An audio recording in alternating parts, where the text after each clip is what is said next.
नमस्कार। रोजगार मेले की ये यात्रा इस महीने एक महत्वपूर्ण पड़ाव पर पहुंची है। पिछले वर्ष अक्टूबर महीने में ही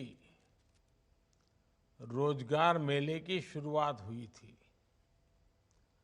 तब से निरंतर केंद्र और एनडीए शासित भाजपा शासित राज्यों में रोजगार मेले का आयोजन लगातार किया जा रहा है, बार बार किया जा रहा है।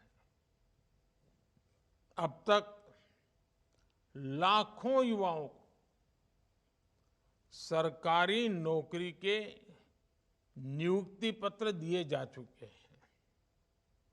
आज भी 50,000 से ज्यादा युवाओं को सरकारी नौकरी दी गई है।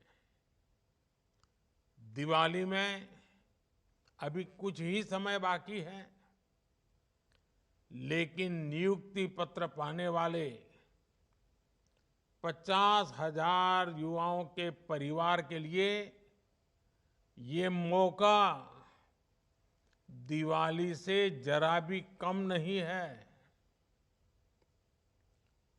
आप सभी ने कड़ी मेहनत से ये मुकाम हासिल किया है। इसके लिए आप सभी मेरे नौजवान साथी, विशेषकर हमारी बेटियां, बहुत बहुत बधाई के पात्र हैं। आपके परिवार को विशेष रूप से मेरी तरफ से बहुत बहुत शुभकामनाएं। साथियों, देश के अलग अलग राज्यों और केंद्र शासित प्रदेशों में आयोजित होने वाले रोजगार मेले युवाओं के प्रति हमारे कमिटमेंट का प्रमाण है। हमारी सरकार युवाओं के भविष्य को ध्यान में रखकर मिशन मोड में काम कर रही है। हम न सिर्फ रोजगार दे रहे हैं, बल्कि पूरे सिस्टम को पारदर्शी भी बनाए हुए हैं, जिससे नियुक्ति प्रक्रिया पर युवाओं का भरोसा बना हुआ है। हमने भर्ती प्रक्रिया को न सिर्फ स्ट्रीमलाइन किया है, बल्कि कुछ परीक्षाओं को रिस्ट्रक्चर भी किया है।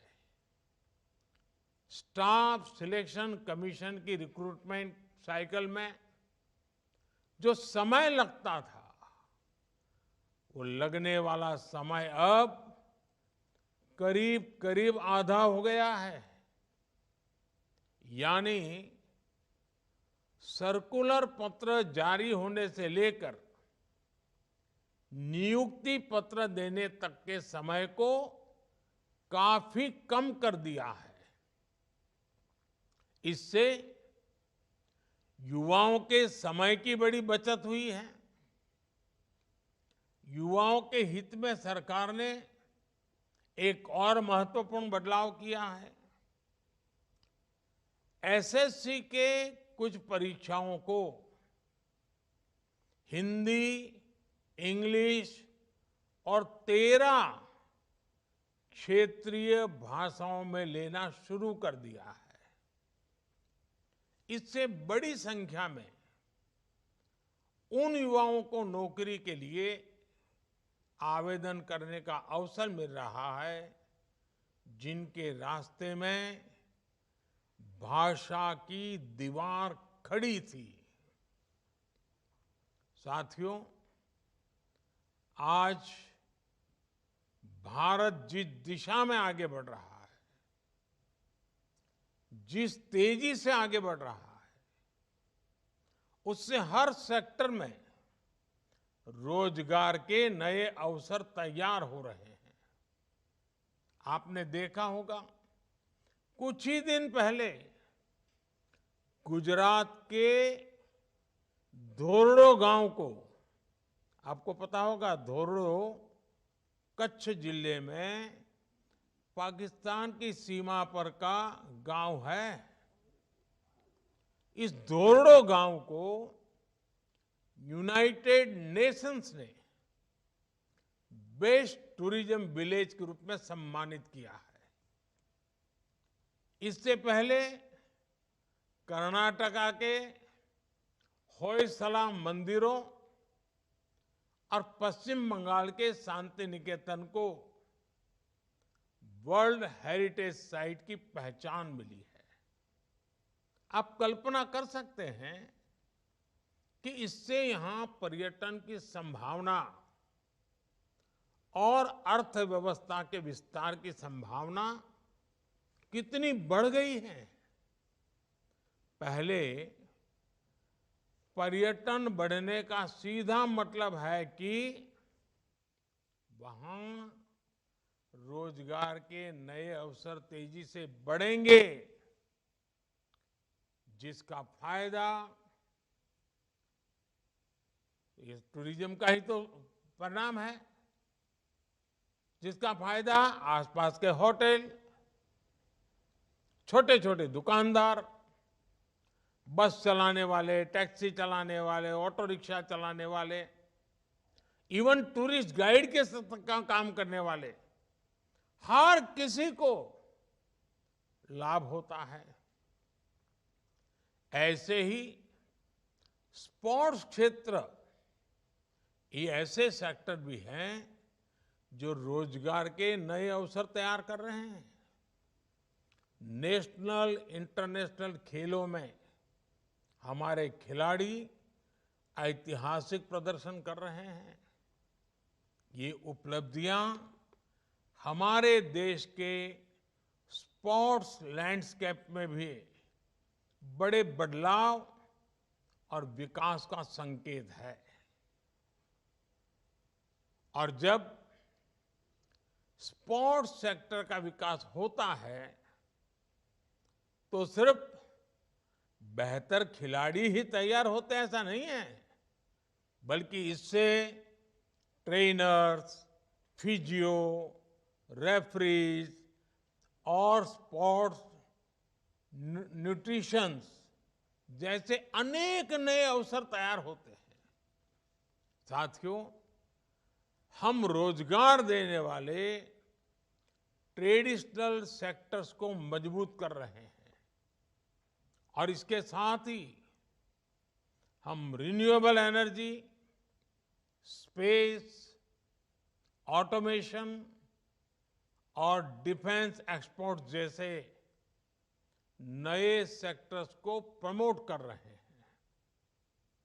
ड्रोन टेक्नोलॉजी में संभावनाओं के नए द्वार खुल गए हैं। आज किसान ड्रोन्स का क्रॉप असेसमेंट और न्यूट्रिएंट के छिड़काव में उपयोग धीरे धीरे बहुत बढ़ रहा है। स्वामित्व योजना के तहत ड्रोन्स का लैंड मैपिंग में उपयोग हो रहा है। आपने कुछ दिन पहले एक वीडियो देखा होगा। हिमाचल प्रदेश के लाहौल स्पीति में आईसीएमआर ने ड्रोन की मदद से एक जगह से दूसरी जगह दवा पहुंचाई।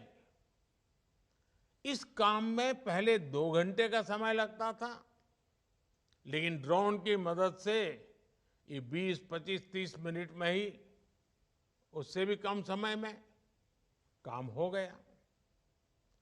ड्रोन्स ने बड़ी संख्या में स्टार्टअप्स को भी बढ़ावा दिया है। इस क्षेत्र में हो रहे निवेश से युवाओं को नए तरह के ड्रोन्स की डिजाइनिंग में मदद मिल रही है। मेरे परिवारजनों, इसी महीने हमने पूज्य बापू की जयंती भी मनाई है। गांधी जी ने चरखे को स्वदेशी और कर्मयोग के एक शक्तिशाली प्रतीक के रूप में इस्तेमाल किया। जो खादी अपनी चमक खो चुकी थी, उसकी चमक भी अब वापस लौट आई है। 10 साल पहले खादी की बिक्री 30,000 करोड़ रुपए के आसपास थी। अब ये 1.25 करोड़ रुपए को भी पार कर गई है। इससे खादी और ग्राम उद्योग सेक्टर में अनेक रोजगार के नए अवसर बने हैं। विशेषकर महिलाओं को इससे बहुत मदद मिली है।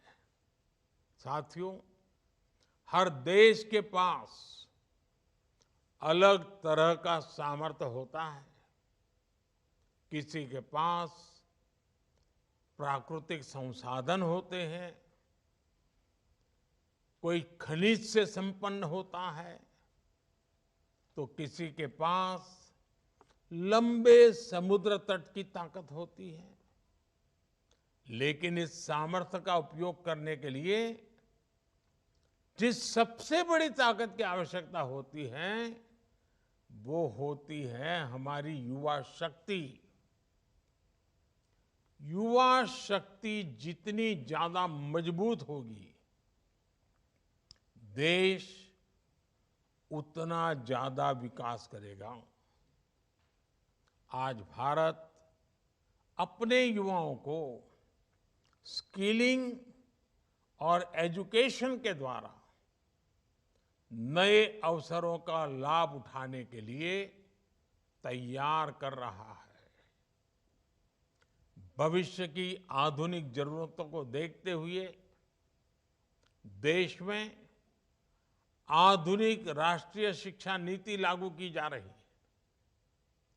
देश में बड़ी संख्या में नए मेडिकल कॉलेज, आईआईटी, आईआईएम या ट्रिपल आईटी जैसे कौशल विकास संस्थान खोले गए हैं। करोड़ों युवाओं को प्रधानमंत्री कौशल विकास योजना के तहत ट्रेनिंग दी गई है। हमारे देश में करोड़ों कारीगर अपने पारंपरिक व्यवसायों के माध्यम से आजीविका चलाते हैं। ऐसे विश्वकर्मा कारीगरों, उनके लिए पीएम विश्वकर्मा योजना भी शुरू की गई है।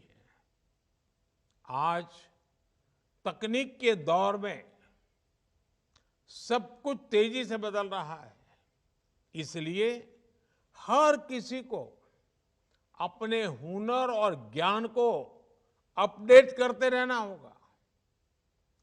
कोई भी नई स्किल सीखने के बाद ये बहुत जरूरी है कि उसे निरंतर अपस्किल और रीस्किल किया जाए। पीएम विश्वकर्मा योजना के तहत कारीगरों के ट्रेडिशनल स्किल्स को मॉडर्न टेक्नोलॉजी और टूल्स से जोड़ा जा रहा है। मेरे परिवारजनों, युवाओं के लिए रोजगार के अवसर तैयार करना राष्ट्र निर्माण की प्रक्रिया का महत्वपूर्ण हिस्सा है। ये विकसित भारत के लक्ष्य को हासिल करने की दिशा में एक जरूरी कदम है। सरकारी कर्मचारी के तौर पर आपको ऐसी सारी योजनाओं को आगे बढ़ाना है, उन्हें जमीन पर लागू करना है। आज आप सभी राष्ट्र निर्माण की हमारी यात्रा में महत्वपूर्ण सहयोगी बनकर के हमसे जुड़ रहे हैं। मेरा आपसे आग्रह है कि आप अपने सपनों को आज पूरा कर रहे हैं, लेकिन आप देशवासियों के सपनों की ओनरशिप ले रहे हैं। मेरा आपसे आग्रह है कि इस यात्रा को लक्ष्य तक पहुंचाने में पूरी तत्परता से आपका सक्रिय प्रोएक्टिव योगदान बहुत जरूरी है। आई गॉट पोर्टल पर आप अपना ज्ञान भी बढ़ाते चलें। आपका हर कदम देश को विकास के रास्ते पर तेजी से आगे ले जाने में मदद करेगा। एक बार फिर आप सभी को मेरी तरफ से बहुत बहुत शुभकामनाएं। आपके परिवारजनों को भी बहुत बहुत शुभकामनाएं। और आने वाला पूरा समय, आज तो शरद पूर्णिमा है, आने वाला पूरा समय त्योहारों का समय है। आप जहां हो, भले सरकारी काम में लगे हो, लेकिन वोकल फॉर लोकल इस मंत्र को हर जगह पे पहुंचाइए। आप अपने परिवारजनों को भी बताइए कि हम वोकल फॉर लोकल के लिए कमिटेड रहेंगे और वही रोजगार के नए अवसर देने का भी एक माध्यम है। फिर एक बार आप सबको बहुत बहुत शुभकामनाएं। बहुत बहुत धन्यवाद।